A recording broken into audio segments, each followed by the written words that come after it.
mengantisipasi terjadinya pelanggaran tentang maraknya penggunaan media sosial tidak pada tempatnya dan menangkal berita hoaks yang akhir-akhir ini terjadi, Kapendam 14 Hasanuddin, Kolonel Infanteri Mas Kunafik, memberikan materi pencerahan tata cara bermedia sosial kepada ibu-ibu Persit Kartika Chandra Kirana, Ranting 5 Kesdam Cabang 4, Pengurus Daerah 14 Hasanuddin, bertempat di Aula Makesdam, Jalan Jenderal Sudirman, nomor 31, Makassar.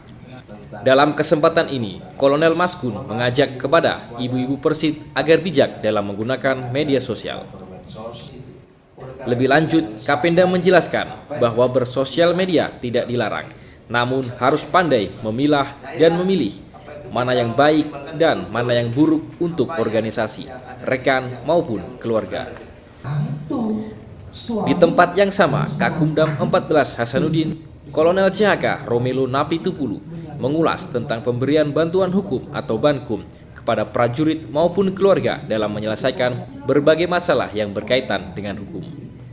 Selain itu, Kakumdam juga menjelaskan tentang transaksi, informasi dan teknologi pada pasal 27 ayat 3 Undang-Undang ITE.